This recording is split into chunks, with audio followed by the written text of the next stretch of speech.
I paced back and forth in the anteroom of Rosemont Hotel's ballroom, one of the most luxurious places in the city, trying to convince myself this was a good idea. Hiring a gigolo to pretend to be my fiancé? God forgive me, but I had no choice. My ex-fiancé was about to get married, and not to just anyone. He was marrying my ex-best friend. Yeah, I got double betrayed in some buy one, get one free package deal I didn't even know I'd signed up for.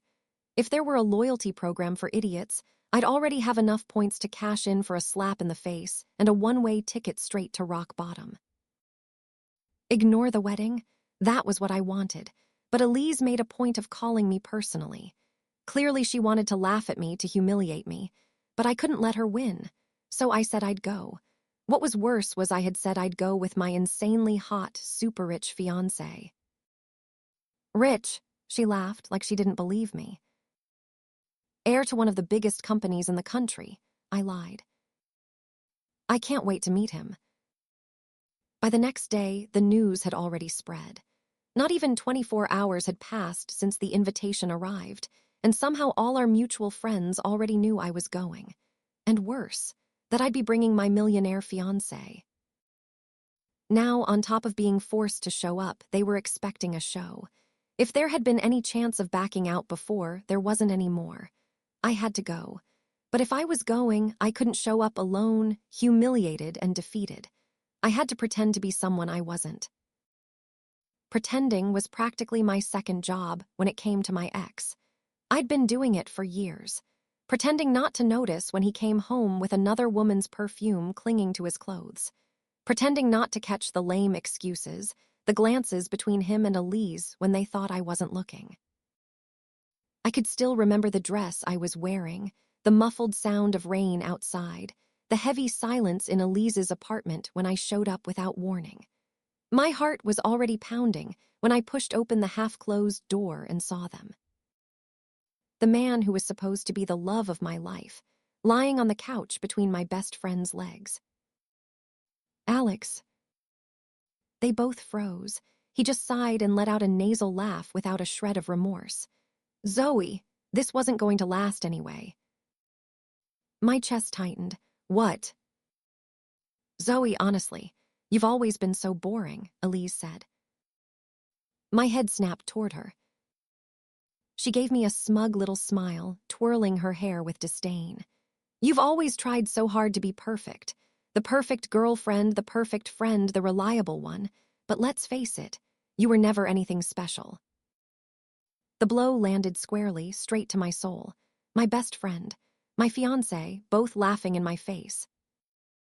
No one's ever going to choose someone like you, Zoey, Elise pressed on, merciless. You're only good for playing a supporting role in other people's lives. That was the moment I knew. I had never been the woman Alex wanted, and maybe I'd never be the woman anyone wanted. So, if I couldn't win at life, at least I would win at appearances. My phone buzzed, and I quickly grabbed it to read the message. I'm running late, but I'm on my way. I rolled my eyes. For what I had paid, he really shouldn't be making rookie mistakes like this. Zoey, aren't you coming in? Amanda, one of my ex-college friends, scanned me from head to toe, like she was expecting my fiancé to magically appear out of thin air any second. My fiancé's on his way. I'll see you inside. Crap, where was he? Before I could send another message, my phone died. I'd been working all day and didn't have time to charge it before coming here. Oh, great. Now if something goes wrong, I'm completely screwed. Minutes later, he arrived. And, oh my God. The man was Sin walking on two legs. He was tall, easily 6 feet 3 inches. His body was sculpted to perfection, wrapped in a perfectly tailored black suit that screamed power. His presence was so intense it felt like the air around him trembled. His dark brown hair was slightly tousled, that intentional kind of mess only insanely attractive men could pull off without looking sloppy. His beard was neatly trimmed, his features sharp and commanding, and his piercing gray-blue eyes froze me in place for a few seconds. I'd only seen full-body photos when I picked him, and if those were good, his face was even better. My brain wiped clean of all other thoughts, and my feet moved on their own. Before he could say a word, I grabbed his arm tight and pulled him close. "You're late," I snapped. He frowned, clearly confused, but didn't pull away. "Excuse me." "No time," I pressed on, ignoring the doubt in his tone. "Quick recap. My name is Zoey Bennett, I'm 26, and my ex-fiancé and my ex-best friend are getting married. And I need an absurdly hot man who can pretend to be an insanely rich heir by my side so I don't look like a total failure." The man blinked, as if processing each word slowly. He was clearly trying not to laugh. "Right, and this hot, rich man would be." "You, obviously." I made a face. "That's what I'm paying you for, and paying you well, by the way." He tilted his head, now looking more amused than confused. "So, I'm getting paid." I huffed. "Are you crazy or what? Never mind, I don't need you to be smart. I need you to be hot, smile nicely, and pretend to love me for one night. A few kisses, a little touching, nothing major." His mouth curved into a wicked grin, full of mischief. "That I can do." My heart skipped a beat. What was this man, and why was he looking at me like that? "Perfect." I pretended not to be fazed and tugged his hand as we headed toward the ballroom. "Come on, I can't be any later." As we walked down the hallway, something occurred to me. "By the way, we need to settle on your name." He raised an eyebrow, clearly amused. "Settle on my name?" "Of course, you need an airworthy name." I pulled out a little list my sister had made for me with the most important surnames in Aurora. He let out a genuine laugh, deep, rich, and dangerously attractive. "Go on then, pick one," I said. He paused for a moment, and the playful smile returned to his lips. "Christian Kensington." Before I could reply, the doors swung open and there was Elise. Her eyes widened slightly as she gasped. "Kensington," from Kensington Wineries. "Kensington Wineries? Where did she even get that from?" I asked. He pointed to one of the waiters walking through the reception hall, serving drinks. Christian grabbed a bottle and held up the label for me that read, "Kensington." "From what's going to be our best friend tonight," he said, pouring 2 glasses to the brim. "I think you need this to start with." Smart, picking a name that's already a well-known brand. But do you actually know anything about wine? "I know that wine is like people," he replied with a mischievous smile, leaning in so close I could feel the heat radiating from his body. "The best ones have to be savored slowly. First you take in the aroma." His eyes flicked down briefly to my lips. "Then you taste just a little, letting the flavor spread." His voice dropped to a whisper. "And only then do you savor every sip, feeling it warm you from the inside until the very last moment." "You clearly don't know a thing about wine," I finally managed, trying to keep my composure. "But I'll admit you're very smooth." I was already expecting the ceremony to be a nightmare, but honestly, nothing could have prepared me for this. Sitting in the pew, clutching Christian's hand tightly, I tried to keep a neutral expression while Elise and Alex exchanged vows of eternal love. With every "you're the love of my life," all I wanted to do was stand up and scream, "Traitors." Each phrase hit me like a slap, and if I closed my eyes for even a second, I could remember the day Alex had said those exact same words to me. My hand clutched Christian's so tightly that my own fingers ached. "If you keep squeezing like that, sweetheart, I'm going to lose circulation," he whispered. "Sorry, just having a minor internal breakdown." I noticed. "Want me to fake a fainting spell to stop the ceremony?" "No, I mean, maybe, if all else fails, spill wine on the bride's dress." He chuckled, but didn't deny he'd actually do it. After the ceremony, the reception turned into a show of wealth. Soft lighting, a sophisticated buffet, waiters weaving through the crowd with champagne in crystal flutes. That was how Elise found me, clutching my second glass like my life depended on it. "Zoey," I'm so happy you came, she said in a sickeningly sweet tone. It means so much to me that we were able to move past everything. Move past? Huh, as if I was the petty one for holding a grudge. Alex walked up, giving me a slow once-over. You look different, Zoey. It was almost like he meant I shouldn't look like this. Pretty, smiling, whole, they expected to see me broken. Thank you. Elise smiled when she noticed Christian. Her eyes slid over him, the way someone would size up a product. What a surprise! A date so soon. Before I could reply, Christian let out a low chuckle. Fiancé, he corrected smoothly, sliding his hand around my waist in a casual but possessive way. His gaze locked on Elise's with a defiant glint. Funny you'd say that, Elise. Seems like Zoey's not the one still living in the past. Elise's smile didn't falter, but I caught her eyes narrowing, her hand tightening slightly around her champagne glass. She tried to hide it, but it was obvious the jab had landed. She was furious. I, on the other hand, had to fight to keep a grin off my face. So you really are engaged? Elise folded her arms. That's surprising. I've never seen anything about you two anywhere. We're private, Christian replied. Amanda, another ex-college acquaintance, walked up with her little group. So this is the famous ex-fiancé? She asked with a malicious little smirk. Christian Kensington, he introduced himself. Kensington, Helena raised a brow. Never heard of any single Kensington in Solara Bay. That doesn't surprise me, Christian said with a polite smile laced with disdain. After all, I'm not single, am I? Alex tried to steer things back under control. Kensington, from Kensington Wineries, the one that's won awards all over the world. A chill ran down my spine. This was a test. Christian, or whatever his real name was just a gigolo. What could he possibly know about fine wines? Yes, that's the one, Christian replied easily. Although I'm more focused on the family's international investments, I rarely visit the vineyards. Elise's eyes widened slightly. I work with several premium wine brands, and I've never seen you at any event. I spend most of my time in Westcliff, Christian said smoothly. By the way, Alex, how's that project at the Crescent Harbor going? I heard you're having trouble with the environmental permits. Alex's face went pale. How do you know about that? Christian just shrugged.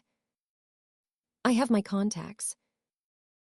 My jaw dropped, and Christian gave my hand a slight squeeze, as if reminding me to lift my chin. When had he even had time to dig up dirt on Alex? Elise jumped in, clearly annoyed. This engagement must be very recent. She looked at me with barely disguised pity. After everything, I really didn't expect you to manage to move on so quickly. The way she said manage made it sound like I was some kind of charity case. Don't underestimate Zoey, Christian cut in. She's far more incredible than any of you realize. Elise smiled condescendingly. Of course she is. I'm so happy for you, darling. I was worried that you might not. Well, get over it. But the thing is, she glanced at Christian, you two seem so different, like you're from completely different worlds. Or maybe, Christian said with a slow smile, pulling me closer, you just never knew her true worth. My throat burned, tears threatening to spill as I remembered Elise's exact words that no one would ever want me. She definitely hadn't expected me to be wanted by someone like Christian, a rich, handsome man. Sure, it was all fake, but she would never know that. Do you want to dance? He asked, his eyes locked on mine as if he could tell I needed rescuing. Of course. Christian led me to the center of the ballroom, his hands sliding around my waist. From a distance, I saw Elise glaring at us, whispering something to Alex. Don't let them get to you, Christian murmured. You're incredible, Zoey. A bitter laugh slipped out. I'm just a luxury bridal dress saleswoman, and she's one of the most famous PR reps in the country, living the life I always wanted. Traveling, celebrities, Alex. Christian looked me straight in the eye, without a hint of pity. If the life you dreamed of was being a snake married to a cheating idiot, then you seriously need to rethink your goals. I blinked, stunned by his bluntness. Then, against my will, I felt a smile tugging at my lips. You're unbearable. But hot, he shot back with a wink. I laughed, shaking my head. Your eyes are shining, he said softly. It's not happiness but bottled up anger. I don't know what you're talking about. This tough, unbreakable woman act must be killing you inside, he murmured. You didn't deserve to go through that. A wave of emotion hit me, and I had to fight to keep the tears from falling right there. How could he be so spot on? I don't want to stay here anymore, I whispered. I've got a suite reserved here at the hotel. If you want to keep making your investment worthwhile, we can leave this boring party and actually have some fun. I'd like that, I said without hesitation. A ridiculous penthouse on top of Rosemont Hotel, with a panoramic view of the city, a private pool, and a kind of daycare that screamed, I'm rich, and I don't even bother looking at the prices on the menu. And me, well, I was completely dazzled, but also stunned, like the whole night had been a movie where I didn't belong in the main cast. Heavens, I breathed, spinning around in the middle of the room, taking in every detail. A massive minibar, a sofa bigger than my entire bedroom, and a chandelier that probably cost more than my car. Well, I didn't even have a car, but if I did, it would still be worth less than that chandelier. And of course, there was an illuminated infinity pool that looked straight out of a movie. This is insane. How can you afford something like this? If you spend this much on every client, you must be running at a loss, you know. Christian laughed, that deep, amused laugh that for a moment made me forget the hollow weight crushing my chest ever since I saw Alex and Elise together. I know someone who lent me the room, he said simply. I frowned immediately, suspicious. A gigolo with access to a penthouse in the most expensive hotel in the city. Was he really keeping up the act even now? Oh, sure, you know someone. I made air quotes with my fingers, rolling my eyes. Still playing the well-connected role even when we're alone. You're really committed to your job, huh? He just gave me a mysterious smile, saying nothing, which only made me more doubtful. I was starting to wonder what kind of gigolo felt this comfortable in such luxury. It intrigued me for half a second, but honestly, there was a private pool right there, and I desperately needed something, anything to push away the thoughts haunting me. The images of Alex kissing Elise, the memories of all those broken promises. I didn't think twice. I kicked off my heels, slid down the zipper of my dress, and let it fall to the floor, the night breeze brushing against my bare skin. The black lace lingerie now in full view stood out beautifully against the blue glow of the pool. Christian let out a low whistle, his eyes trailing slowly over every inch of my body. Wow. I shot him a look that tried to seem playful, though it probably failed to hide the storm raging inside me. What? He tilted his head slightly, his eyes gleaming with a mix of appreciation and something else, understanding. I'm starting to think I'm the one who made the real investment here. I rolled my eyes but smiled anyway, a smile that never reached my eyes. And then, without hesitation, I dove into the water, as if I could drown for a few seconds, as if the water could wash the pain away. The impact was gentle, the temperature perfect. The hot water slid over my body like a luxurious embrace, loosening every muscle. I spun around, letting myself float for a few moments before resurfacing. From where I was, the starlight reflected on the sea, painting a vision straight out of a dream. This is amazing, I exclaimed, forcing a laugh as I ran my hands through the water. But the truth, I didn't feel amazing. The warmth wrapped around my body like a hug, but it couldn't melt the frozen knot lodged in my chest. Because even there, in that perfect setting, surrounded by luxury, and with a man who looked like he'd been sculpted for sin. I was still thinking about him. Alex standing at the altar, Elise by his side, glowing in the dress I had sold her myself. The way he looked at me at that wedding, the surprise, the doubt. He expected me to have crumbled, to have hidden away, to still be crying over him. And the truth was, I was, not in public, not where anyone could see, but alone in my old teenage bedroom at my parents' house, where I had to move back after catching Alex and Elise together, crying myself to sleep every night, feeling like the failure they believed me to be. I loved that man. I trusted him. I made plans for an entire life with him. And in the end, I was discarded as if I meant nothing. You were always so boring. Elise's words echoed in my head like a cruel mantra. I was boring. I was ordinary. I was replaceable. The worst part, if he apologized today, if he said it was all a mistake and that he wanted me back,